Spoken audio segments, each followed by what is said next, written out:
அன்புமிக்க சகோதரிகளே சகோதரர்களே உங்கள் அனைவருக்கும் வணக்கம். தொடுத்துறை மடிக்கணினி மற்றும் இணையதளம் வாயிலாக போட்டி தேர்வுகளுக்கு தயாராக வந்திருக்கும் உங்கள் ஒவ்வொருவரையும் அன்போடு வரவேற்கிறேன். எஸ், நாம இனிமே டெய்லி என்ன பண்றோம் அப்படின்னா ப்ரீவியஸ் கொஸ்டின்ஸ் ஒவ்வொரு சப்ஜெக்டா எடுத்து மொத்தமா கம்பேர் பண்ண டிஸ்கஸ் பண்ண போறோம். அப்படி முதல்ல நம்ம பார்க்கக்கூடிய சப்ஜெக்டே பாலிட்டி தான். சரிங்களா? நம்ம எக்ஸாம்ஸ்க்கு குரூப் டூக்கு சூப்பரா ப்ரிப்பேர் பண்ணிட்டு இருப்பீங்க. குரூப் டூ எக்ஸாம்ஸ் 28ஆம் தேதி இல்லைங்களா? அப்ப கடைசி நாள் குறைய குறைய நம்ம கொஞ்சம் ப்ரெஷர் ஸ்ட்ரெஸ் எல்லாமே வரும். இது எல்லாத்தையும் ஓரமா வச்சுருங்க. ப்ராப்பரா ரிவிஷன் பண்ணிட்டு போங்க. ப்ராப்பரா ரிவிஷன் பண்ணவங்க மட்டும்தான் கேர்லெஸ் மிஸ்டேக்ஸ் இல்லாம எக்ஸாம்ஸ் இதுவரை கிளியர் பண்ணிட்டு வந்திருக்காங்க. ஸோ ப்ராப்பரா ரிவிஷன் பண்றதுக்கு உங்களுக்கு ஹெல்ப் பண்ற மாதிரி நம்ம எஸ்டூஸ் லேர்னிங் ஆப் சார்பாக ப்ரீவியஸ் இயர் கொஸ்டின்ஸ் மொத்தமா கம்பைல் பண்ணி ஒரு ப்ரீவியஸ் இயர் கொஸ்டினா அந்த கொஸ்டினை பேஸ் பண்ணி வேற என்னென்ன பாசிபிலிட்டிஸ் இருக்குதோ எல்லாத்தையுமே டிஸ்கஸ் பண்ண போறோம். ஸோ இது கிளாஸ் மாதிரியும் இருக்க போது, டெஸ்ட் மாதிரியும் இருக்க போது. ஸோ பார்க்கலாம். சூப்பரா ப்ரிப்பேர் பண்ணிட்டு போய் சீக்கிரமா சர்வீஸ் வாங்குறதுக்கு எங்களுடைய வாழ்த்துக்களும் கூட. அப்படின்ற பதிவுடைய முதல் கேள்வி நம்ம பார்க்கிறோம். 2023 நடைபெற்ற முதல் கொஸ்டின் பாத்தீங்களா? ஆமா, ஜனவரி 29 வச்சிருக்காங்க. ஸோ 23, 24, 25 மூணையுமே கம்பைல் பண்ணி பாக்குறோம். இப்ப நம்ம இன்றைய பதிவுடைய முதல் கேள்வி, which state was first formed on basis on linguistics in India? இந்தியாவுல முதல்ல எந்த மாநிலம் மொழிவாரி அடிப்படையில் அமைக்கப்பட்டது அப்படின்னு கேட்டிருக்காங்க. ஆந்திரா தான். சரிங்களா? 1953 சுதந்திரத்திற்கு அப்புறம் மொழிவாரி அமைக்கப்பட்ட முதல் மாநிலம் அப்படின்னு ஆந்திராவை சொல்றோம். சரி, அப்ப இதுக்கு முன்னாடி சுதந்திரத்துக்கு முன்னாடி இருக்கா சார்? ஆமா, சுதந்திரத்துக்கு முன்னாடி மொழிவாரி அமைக்கப்பட்ட முதல் மாநிலம் அப்படின்னு கேட்டா ஒடிசாவை தான் சொல்றோம். 1936லயே பீகார்ல இருந்து தனியா பிரிச்சிருக்கிறாங்க. இப்போ பிரிட்டிஷ் பீரியட்லயே மொழிவாரி பிரிக்கப்பட்ட முதல் மாநிலம்னு கேட்டா ஒடிசா. ஆனா அதே இது சுதந்திரத்துக்கு அப்புறம் இந்தியாவில் மொழிவாரி பிரிக்கப்பட்ட முதல் மாநிலம் அப்படின்னா ஆந்திரா, மெட்ராஸ் அப்படின்ற ஸ்டேட். நம்ம ஸ்டேட் தான். மெட்ராஸ்ல இருந்து 1953 ஆந்திராவை தனியா பிரிக்கிறாங்க. அடுத்த கேள்வி நோக்கி அப்படி நகர்கிறோம். மணிபில் அப்படின்னு சொல்லி கொடுத்திருக்காங்க சார், பண மசோதா அதை பத்தி கொடுத்திருக்காங்க. cannot be introduced in the council of states. இது மாநிலங்களவையில அறிமுகப்படுத்த முடியாது அப்படின்றாங்க. கரெக்ட் தான். சரிங்களா? ஏன்னா இத மக்களவை லோக்சபால மட்டும்தான் அறிமுகப்படுத்த முடியும். ஓகே, அப்ப கரெக்டா கொடுத்திருக்காங்க. Needs to be certified as such by the speaker அப்படின்றாங்க. ஆமா, சபாநாயகர் இதை சான்றளித்ததுக்கு அப்புறம் தான் மணி பில் ஆக்கப்படும். ஆமா, அதாவது ஒரு மசோதா, ஒரு பில்லு பண மசோதாவா இல்லையா அப்படின்றத முடிவு பண்றது யாருன்னா சபாநாயகர் தான். சரிங்களா? இப்ப கரெக்ட் தான். It can be amended by council of states. அதாவது ராஜ்யசபா, இந்த மாநிலங்களவை இந்த பண மசோதாவை மாற்றம் இல்ல திருத்தம் கொண்டு வரலாம் அப்படின்றாங்க. வாய்ப்பே கிடையாது. ராஜ்யசபா 14 நாட்களுக்குள் இந்த பண மசோதாவுக்கு ஒப்புதல் மட்டும் தான் கொடுக்க முடியும். அதுல எதுவுமே சேஞ்சஸ் எல்லாம் கொண்டு வர முடியாது. சரிங்களா? அதனால இது தப்பா இருக்கு. President has to ascent it without delay. ஆமாங்க, குடியரசுத் தலைவர் இந்த மசோதாவிற்கு அவர் ஒப்புதல் வழங்க வேண்டும். ஏங்க, குடியரசுத் தலைவர் வழக்கமா ஒரு மசோதாவை என்ன பண்ணலாம்னா 3 விஷயங்கள் பண்ணலாம் சார். சரிங்களா? பிரசிடென்ட் என்ன பண்ணலாம் அப்படின்னா, ஒண்ணு அதை டினை பண்ணலாம், அப்ரூவ் பண்ண முடியாது அப்படின்னு சொல்லலாம். சரிங்களா? இல்லைன்னா வித்ஹோல்ட் பண்ணலாம், இல்லைன்னா ரீகன்சிடரேஷன் திருப்பி அனுப்பலாம். சரிங்களா? இது 3 விஷயங்கள் பண்ணலாம். இப்ப குடியரசுத் தலைவர் ஒண்ணு ஒப்புதல் கொடுக்கலாம், இல்லைன்னா ஒப்புதல் கொடுக்க மாட்டேன்னு சொல்லலாம். அப்படி இல்லைன்னா வித்ஹோல்ட் கிடப்புல போட முடியும், இல்லைன்னா ரீகன்சிடரேஷனுக்கு அனுப்ப முடியும். ஆனா இந்த பண மசோதாவை மட்டும் குடியரசுத் தலைவர் கண்டிப்பா ஒப்புதல் கொடுத்து தான் ஆகணும். காரணம், இந்த பண மசோதா குடியரசுத் தலைவர்கிட்ட பெர்மிஷன் வாங்கிட்டு தான் அறிமுகப்படுத்தவே படுது. சரிங்களா? அதனால கண்டிப்பா அவர் ஒப்புதல் கொடுத்தாகணும். அப்ப கொடுத்துருக்கல 1, 2, 3, 4ல 1 to 4 தான் கரெக்டா இருக்குது. சரிங்களா? ரைட். அடுத்த கேள்வியை நோக்கி அப்படியே நகர்கிறோம். மேட்ச் டு ஃபாலோயிங் கொடுத்துருக்காங்க. எந்தெந்த ஹைகோர்ட் எந்தெந்த வருஷம் எஸ்டாப்ளிஷ் பண்ணப்பட்டது அப்படின்னு சொல்லிட்டு. அப்ப அலகாபாத் ஹைகோர்ட். சரிங்களா? இது 1866ல அறிமுகப்படுத்தப்படுகிறது. கர்நாடகா ஹைகோர்ட் பெங்களூர்ல இருக்குது, 1884ல அறிமுகப்படுத்தப்படுகிறது. சரிங்களா? பாட்னா 1916ல பீகாருக்கு கொண்டு வராங்க. மெட்ராஸ் ஹைகோர்ட் 1862ல கொண்டு வராங்க. சரிங்களா? அதாவது 26 ஜூன் 1862ல என்ன பண்றாங்க அப்படின்னா 3 ஹைகோர்ட் கொண்டு வரலாம் அப்படின்னு சொல்லி பெர்மிஷன் வாங்குறாங்க சார். 26 ஜூன் தான் அது. என்ன சார் அப்படின்னா, ஃபர்ஸ்ட் எடுத்தோன்னே கல்கத்தா ஹைகோர்ட். சரிங்களா? அடுத்ததா பாம்பே ஹைகோர்ட் ரெண்டாவது. அதுக்கப்புறம் மெட்ராஸ் ஹைகோர்ட். இதே கூட ஒரு தடவை ப்ரீவியஸ் இயர்ல கேட்டிருக்காங்க அதுக்கு முன்னாடி. அப்ப வரிசைப்படுத்த சொல்றாங்க. கல்கத்தா ஹைகோர்ட் தான் ரொம்ப பழசு. சரிங்களா? ஜூலை 1ஆம் தேதி ஆரம்பிச்சிருப்பாங்க. ஜூலை 1 இல்ல ஜூலை 6ன்னு நினைக்கிறேன் ஆரம்பிச்சிருப்பாங்க. அப்போ பாம்பேயும் மெட்ராஸ்லாம் ஆகஸ்ட் மாசத்துல ஆரம்பிச்சிருப்பாங்க, ஆகஸ்ட் 1862ல. சரிங்களா? அப்ப இருக்கலே ஓல்டஸ்ட் ஹைகோர்ட் எதுனா கல்கத்தா ஹைகோர்ட் தான். ஸோ அதையும் நம்ம தெரிஞ்சுக்கணும். இந்த ஹைகோர்ட்லாம் எப்படி கொண்டு வந்தாங்க சார்னா, பிரிட்டிஷ் பீரியடே கொண்டு வந்திருக்காங்க. 26 ஜூன் 1862ல குயின் கிட்டக்கு அசென்ட் வாங்கி ஸ்டார்ட் பண்ணியிருக்கிறாங்க சார். அடுத்த கேள்வியை நோக்கி அப்படியே நகர்கிறோம். Okay. Rehabilitation of victims of alcoholism and rehabilitation of beggars are the responsibility of, அதாவது மதுவுக்கு அடிமையானவர்களுக்கு மறுவாழ்வு அளிப்பது மற்றும் பிச்சைக்காரர்கள் மறுவாழ்வு, இது எந்த துறையினுடைய கடமைன்றாங்க? எஸ்சிங்க அடிச்சிடலாம். Ministry of social justice empowerment தான். சரிங்களா? சமூக நீதி மற்றும் அதிகாரம் அளித்தல் அமைச்சகம், அவங்க கட்டுப்பாட்டில் தான் அது ரெண்டுமே வருவாங்க. தமிழ்நாடு அரசு பிச்சைக்காரர்கள் மறுவாழ்வு அப்படின்னா ஒரு திட்டம்லாம் வச்சிருக்கு. சரி, அடுத்த கேள்வி நோக்கி நகர்கிறோம். ஜுவனல் ஜஸ்டிஸ் ஆக்ட் 2015, அதாவது சிறார் நீதி சட்டம் 2015 என்னையில இருந்து செயல்பாட்டுக்கு வந்தது அப்படின்னு கேட்டுக்கிறாங்க. ஜனவரி 15ஆம் தேதி 2016 இருந்து செயல்பாட்டுக்கு வருகிறது. சரிங்களா? அப்படி அடுத்த கேள்வி நோக்கி நகர்கிறோம். செக்குலர் இன் ரியல் சென்ஸ் மீன்ஸ், அதாவது மதச்சார்பற்ற அப்படின்றதனுடைய உண்மையான பொருள் என்ன? கவர்மெண்ட்டுக்கு மதம் அப்படின்றது எதுவுமே கிடையாது. It does not have a state religion. சரிங்களா? அரச மதம் அப்படின்னு ஒண்ணுமே கிடையாது. எம்மதமும் சம்மதம் அப்படின்றதை பின்பற்றக்கூடியதுதான் மதச்சார்பற்ற. சரி, அப்படி அடுத்த கேள்விக்கு போனோம் அப்படின்னா, கீழ்கண்ட எந்தெந்த மாநிலங்கள்ல இரண்டவைகள் பை கேமரல் அப்படின்னு சொல்றோம். சரிங்களா? இப்ப மேலவை கீழவை ரெண்டு எங்கெங்க இருக்கு அப்படின்னு கேட்டுக்கிறாங்க. பீகார்ல இருக்கு. சரிங்களா? கர்நாடகால இருக்கு. உத்தரப்பிரதேசல இருக்கு. அப்ப ஒட்டுமொத்தமா 6 மாநிலங்கள்ல நமக்கு இருக்குதுங்க. சரிங்களா? இப்போ பீகார், யூபி, கர்நாடகா, மகாராஷ்டிரால இருக்கு. சரிங்களா? அதுக்கப்புறம் தெலங்கானால இருக்கு. அதுக்கப்புறம் ஆந்திர பிரதேஷ்ல இருக்கு. சரிங்களா? இந்த 6 ஸ்டேட்ல இருக்கு. இது போக ஜம்மு காஷ்மீர், அது யூனியன் பிரதேசம். அப்போ ஒட்டுமொத்தமா இரு அவைகள் அப்படின்றது எங்கெங்க இருக்குது அப்படின்னா, இந்த 7 இடங்கள், அதுல 6 மாநிலங்கள், 1 யூனியன் பிரதேசங்கள். எல்லா இடத்துலயுமே இருக்குதுங்க, தெரிஞ்சுக்கணும்.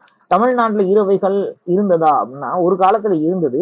அது எப்ப கலைக்கப்பட்டது அப்படின்னா 1 நவம்பர் 1986 கலைக்கப்படுகிறது. சரிங்களா?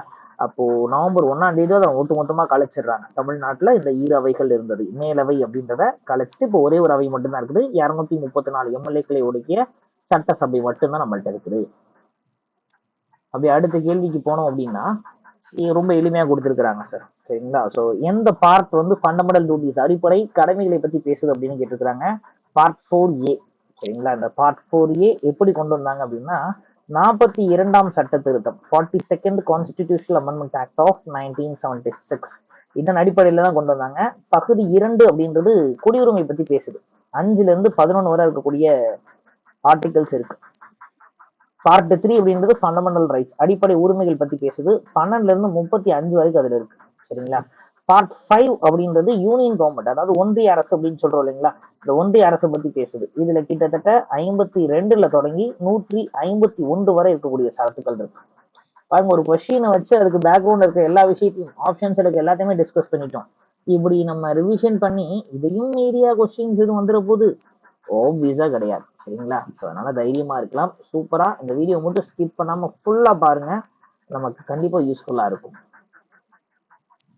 அப்படி அடுத்த கேள்வியை நோக்கி நகர்கிறோம். த ரிட் ஆஃப் மேண்டமஸ் அப்படின்றோம். தமிழ்ல பாருங்க ஒரு காமெடி பண்ணி வச்சிருக்காங்க. ரிட் ஆஃப் மேண்டமோஸ் அப்படின்னு கொடுத்து வச்சிருக்கிறாங்க இல்லையா? அப்படி இல்லை. ரிட் அப்படின்னாலே பேராணை. ஒரு 5 பேராணைகள் இருக்கு. இதுல மேண்டமஸ் அப்படின்னா என்னன்னு கேக்குறாங்க. அதோட அர்த்தம் வி கமாண்ட் அப்படின்றத அர்த்தம். சரிங்களா? இப்போ இந்த ரிட் பேராணைகள் இதெல்லாம் எங்க சார் இருக்குது அப்படின்னா, ஆர்டிகல் 32 அப்படின்றது இந்த பேராணைகளை பற்றி பேசுகிறது. அப்ப ஆர்டிகல் 32 அடிப்படையில் ஒரு தனிநபருடைய அடிப்படை உரிமை பறிக்கப்பட்டால் உச்ச நீதிமன்றத்திலே போய் முறையிடலாம். சரிங்களா? ஐயா, உச்ச நீதிமன்றம் ரொம்ப தூரமா இருக்கே, அப்ப நாங்க என்ன பண்றது? ஒன்னும் பிரச்சனை இல்லை. ஆர்டிகல் 226 அடிப்படையில ஒரு மனிதனின் அடிப்படை உரிமை மீறப்பட்டால் நாம போய் ஹைகோர்ட்ல ஆர்டிகல் 226 அடிப்படையில முறையிடலாம். சரிங்களா? சரி, கொடுத்துக்க ஆப்ஷன்ஸ்ல இருந்து பார்க்க போறோம். அப்போ to have a body of அப்படின்றாங்க. அப்படின்னா என்னதுங்க? ஹேபியஸ் கார்பஸ் அப்படின்றோம். the habeas corpus அப்படின்றதான் to have a body of. to forbid அப்படின்னா prohibition அப்படின்னு சொல்றோம். தடையுறுத்தும் நீதி பேராணை அப்படின்னு சொல்லுவாங்க. to certify அப்படின்னா certiorari அப்படின்னு சொல்றாங்க. சரிங்களா? ஸோ வி கமாண்ட் அப்படின்னா மெண்டமஸ். இது போக கியோ வாரண்டோ அப்படின்னு ஒண்ணு இருக்கு, 5ஆவதா. இது 5 தான், 5 நீதி பேராணை. அப்ப கியோ வாரண்டோனா பை வாட் அத்தாரிட்டி அப்படின்னு கேட்கிறது. சரிங்களா? ஸோ அப்போ இது எல்லாமே நம்ம கண்டிப்பா தெரிஞ்சிருக்க வேண்டும். சரி, ஸோ அடுத்த கேள்வி நோக்கி அப்படியே நகர்கிறோம். The Constitution of India was finally adopted on, அதாவது இந்திய அரசியலமைப்பு என்று ஏற்றுக்கொள்ளப்பட்டது. இந்த வார்த்தை முக்கியம். ஃபைனலி அடாப்டட் ஆன், ஏற்றுக்கொள்ளப்பட்டதுன்னு கேட்டிருக்காங்க. 26 நவம்பர் 1949 தான். ஸோ ஞாபகம் வச்சுக்கிறதுனால தான் 26 நவம்பரை நம்ம கான்ஸ்டிடியூஷன் டே அப்படின்னு சொல்லி செலிப்ரேட் பண்றோம். சரி சார், இது என்னைக்கு நடைமுறைப்படுத்தப்பட்டது அப்படின்னா 26 ஜனவரி. அதை ஞாபகம் வச்சுக்கிறது தான் அந்த தினத்தை நம்ம ரிப்பப்ளிக் டே அப்படின்னு கொண்டாடுறோம். சரிங்களா? அடுத்த கேள்விக்கு போனோம் அப்படின்னா, இந்த கொஸ்டின் பேப்பரோட கடைசி கொஸ்டின் நினைக்கிறேன்.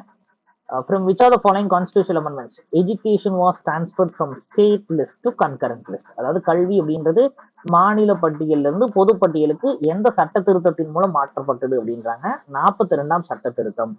அப்ப இந்த சட்ட திருத்தம் என்ன பண்ணுச்சுன்னா ஒரு 5 விஷயங்களை மாத்துதுங்க. கல்வி, சரிங்களா? அதுக்கப்புறம் ஃபாரஸ்ட், காடுகள், அப்புறம் வைல்ட் லைஃப், வனவிலங்குகள், சரிங்களா? அதுக்கப்புறம் வெயிட்ஸ் அண்ட் மெஷர்ஸ், எடை மற்றும் அளவீடுகள், சரிங்களா? வெயிட் அண்ட் மெஷர்ஸ், எடை மற்றும் அளவீடுகள் அப்படின்னு சொல்றோம். அதுக்கப்புறம் ஜுடிஷியரி, நீதித்துறை, சரிங்களா? அப்ப இந்த 5 விஷயங்களுமே 42ஆம் சட்ட திருத்தத்தின் அடிப்படையில மாநில பட்டியல இருந்து பொது பட்டியலுக்கு மாத்தி இருக்கிறாங்க. அப்ப ஸ்டேட் லிஸ்ட், மாநில பட்டியல மொத்தம் எத்தனை சார் இருக்குது அப்படின்னா 61 சப்ஜெக்ட்ஸ் இருக்குது, சரிங்களா? கன்கரண்ட் லிஸ்ட்ல 52 இருக்கு. சரி, இப்ப கேள்வி என்னன்னா 42ஆம் சட்ட திருத்தத்துக்கு முன்னாடி எத்தனை இருக்கும் அப்படின்னு கேட்டா 42ஆம் சட்ட திருத்தத்துக்கு முன்னாடி இங்க 66 இருந்திருக்கும், இங்க 47 தான் இருந்திருக்கும், சரிங்களா?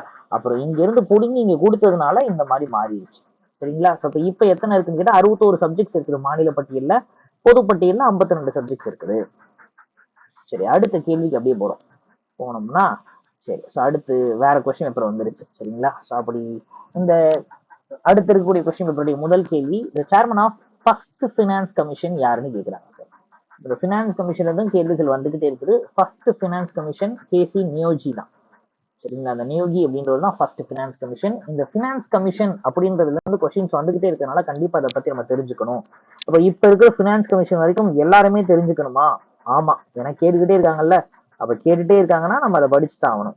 சரி, ஃபினான்ஸ் கமிஷன் அப்படின்றது எங்க சார் பேசப்பட்டிருக்கு? ஆர்டிகல் 280 அப்படின்றது ஃபினான்ஸ் கமிஷனை பத்தி பேசுது, சரிங்களா? சரி, அப்ப உங்க எல்லாம் வரிசை எல்லாருமே தெரிஞ்சுக்கணுமா? கண்டிப்பாக தெரிஞ்சுக்கணும்னு சொன்னோம் இல்லைங்களா? தெரிஞ்சுக்கோமா?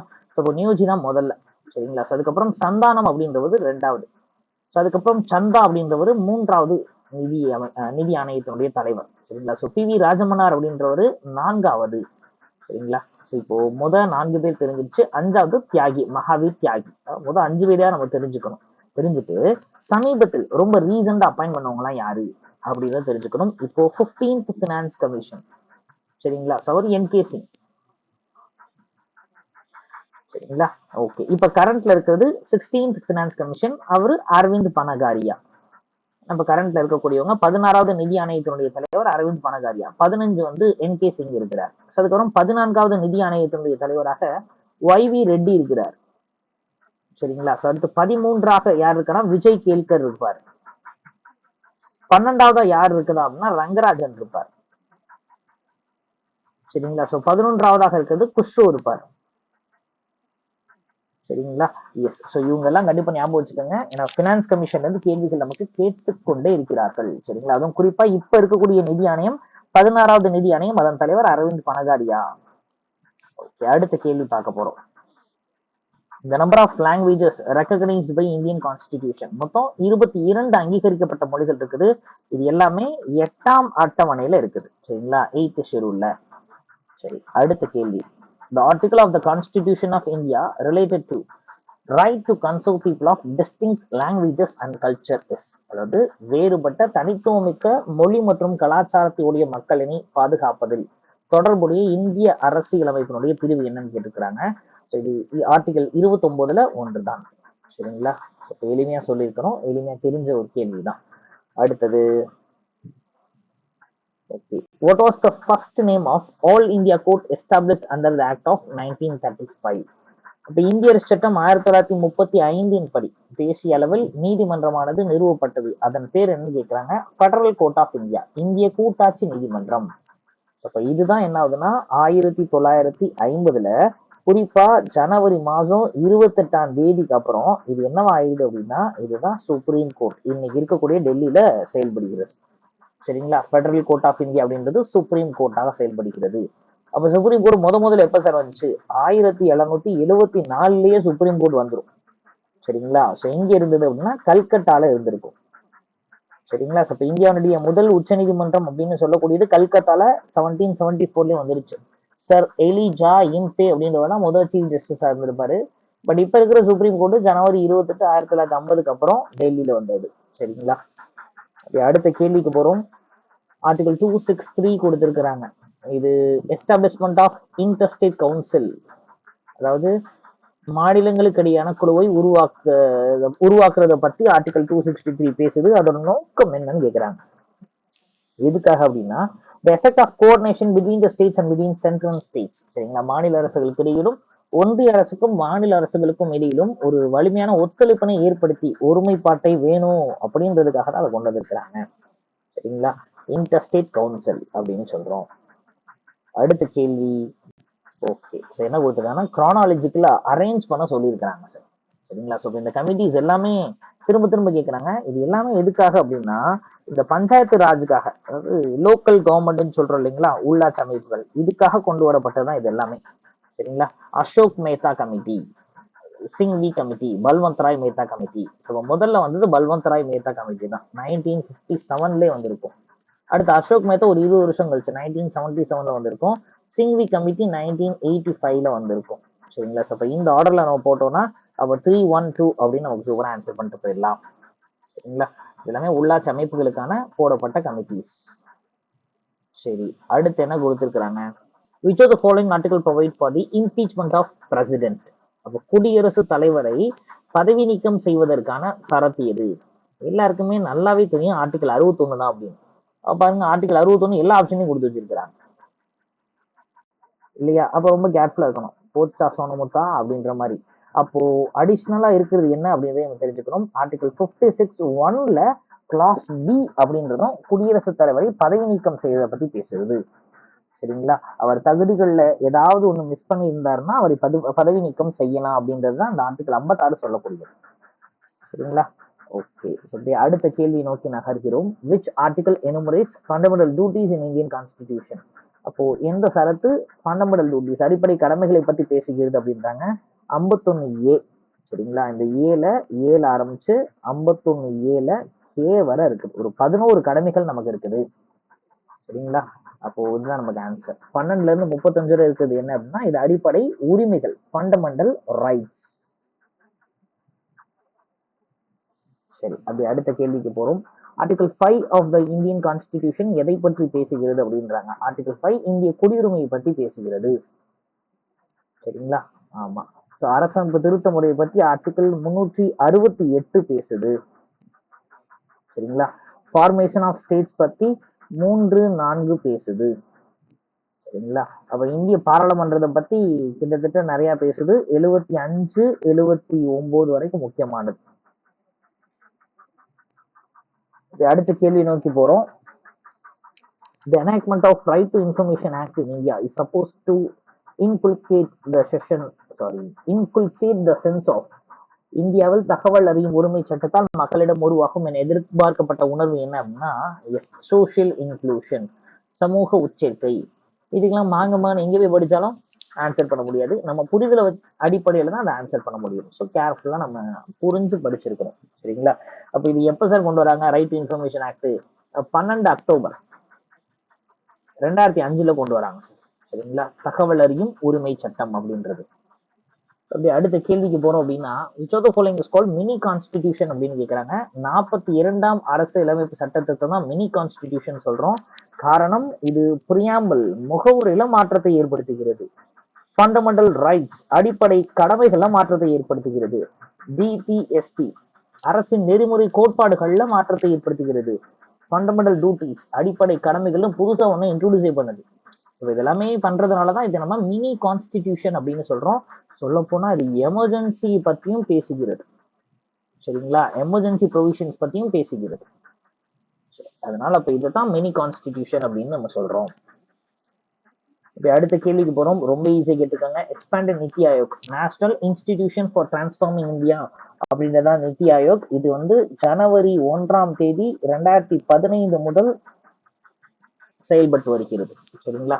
நித்தி ஆயோக் அப்படின்றது. நித்தி ஆயோக்கினுடைய தலைவரா பிரதம மந்திரி தான் இருக்கிறாரு. ஸோ அடுத்த கொஸ்டின் பேப்பரை நம்ம முடிச்சிட்டோம். ஸோ அடுத்த 3வது கொஸ்டின் பேப்பரை நோக்கி நகர்கிறோம். Which of the following is not a mode of people's participation in general administration? சரிங்களா? எஸ். கீழ்காண்பவற்றுள் பொது நிர்வாக முறையில் மக்களின் பங்கேற்புக்கு உதவாத வழிமுறை எது அப்படின்றாங்க. பொலிட்டிக்கல் அப்பாத்தி, அரசியல் விருப்பமின்மை அப்படின்னா அது யோசிச்சு தான் ஆன்சர் பண்ணணும். ஒன்றும் பண்ண முடியாது நம்ம. இந்த அடுத்த கேள்விக்கு போறோம். With reference to devices of parliamentary proceedings, which one of the following statement is correct? இப்போ பாராளுமன்றத்தினுடைய நடவடிக்கைகளின் அடிப்படையில எது சரியா இருக்கு அப்படின்றாங்க. The first hour of every parliament sitting is allotted for 0 hour. கிடையாது. சரிங்களா? ஆமா. So purpose of privileged motion is to censure the concerned minister. ஆமா. அப்ப சிறப்புரிமை தீர்மானத்தின் நோக்கமானது குறிப்பிட்ட அமைச்சரை கண்டனம் செய்வதற்காக. அதுதான் கரெக்ட். சரிங்களா?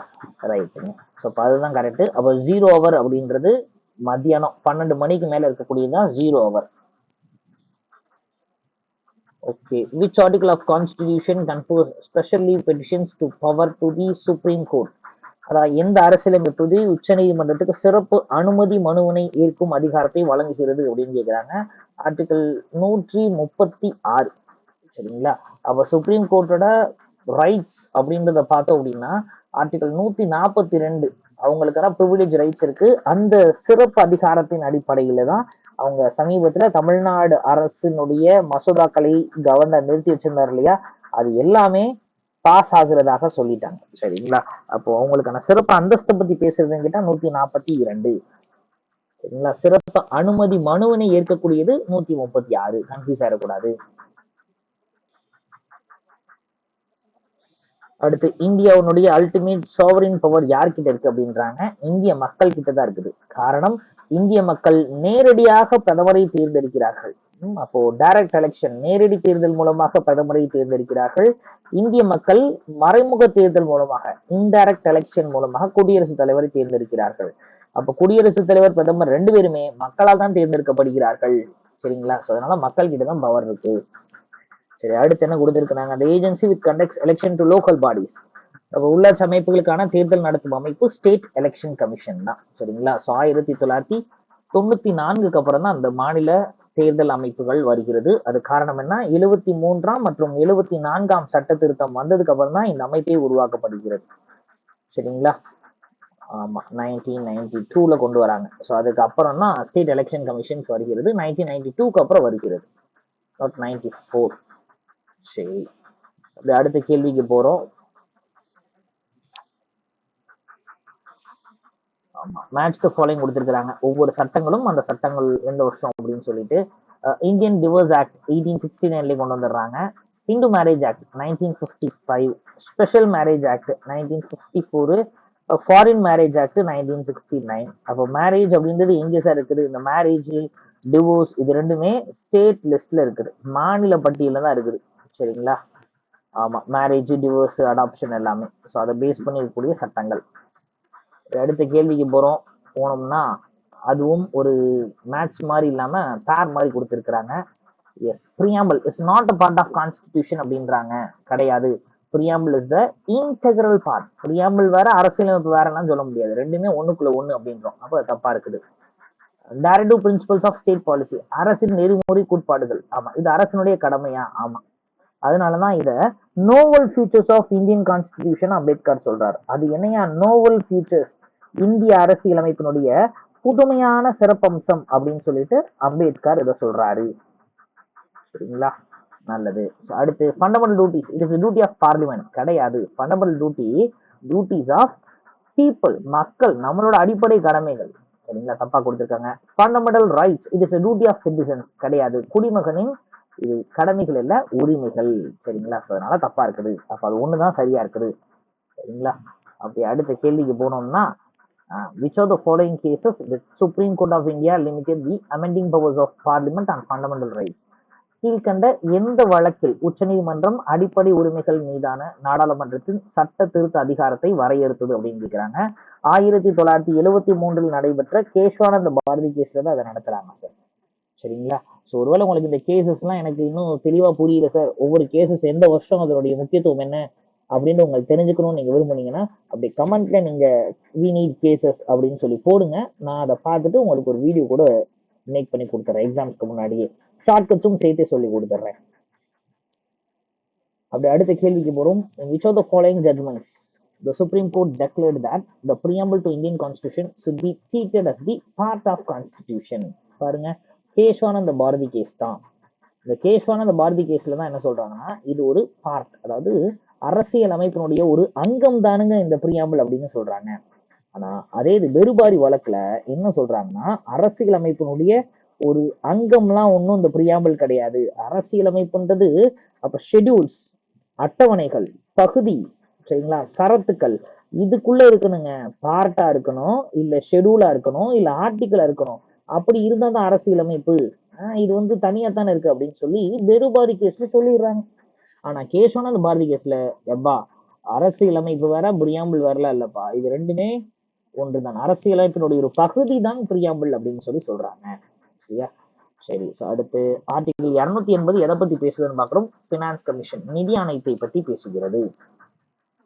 சரிங்களா? அப்படியே அடுத்த கொஸ்டின் பேப்பரை நோக்கி நகர்கிறோம். பாருங்க, ஒரு மேத்ஸ் ஃபாலோயிங் கொடுத்துருக்காங்க. 1953 என்ன கமிஷன் போடுறாங்க அப்படின்னு பாக்குறாங்க. காக்கா கலேக்கர் கமிஷன் அப்படின்னு சொல்றோம். அதான் இதுதான் இந்தியாவில் பேக்வர்ட் கிளாஸஸ் பிசிக்கு போடப்பட்ட முதல் கமிஷன் இதுதான். சரிங்களா? ஸோ காக்கா கலேக்கர் கமிஷன் 1953. ஸோ அப்புறம் 1979 என்ன பண்றாங்க அப்படின்னா, பிசிக்கு போடப்பட்ட இரண்டாவது ஆணையம் மண்டல் கமிஷன். சரிங்களா? ஸோ இது பிசிக்கு இரண்டாவது ஆணையமா போடப்படுகிறது. இப்போ 1976 என்ன சார் பண்றாங்க அப்படின்னா, 1976 தான் protection of civil rights act, civil உரிமைகள் சட்டம் கொண்டு வராங்க.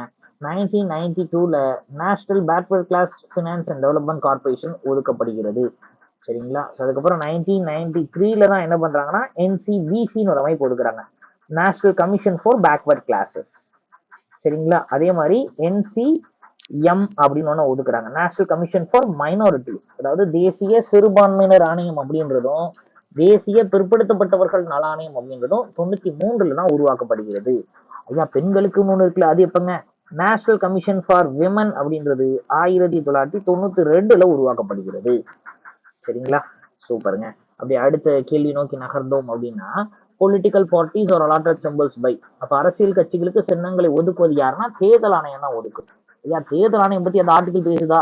பேசுது. ஆர்டிகல் 324 இருந்து 329 வரைக்கும் தேர்தல் ஆணையம்னா யாரு, அவங்க என்ன பண்ணணும் அப்படின்றத பத்தி பேசுது. சரிங்களா? அப்படியே அடுத்த கேள்விக்கு போனோம் அப்படின்னா, ஆர்டிகல் 51A ஹச்ச கேட் வச்சிருக்கிறாங்க. அப்ப 51A பாத்தீங்கன்னா நமக்கு நல்லாவே தெரியும், ஏல ஆரம்பிச்சு கே வரை இருக்கு. அப்ப இது அப்படியே 10th ஸ்டாண்டர்ட் புக்ல சூப்பரா கொடுத்துருப்பாங்க, கண்டிப்பா அதை படிச்சுக்கணும். சரிங்களா? அப்படியே உங்களுக்கு இது படிக்க கஷ்டமா இருக்குங்க 51A இருந்து கே வரைக்கும் அப்படின்னா, அதுக்கும் ஒரு ஷார்ட்கட் இருக்கு.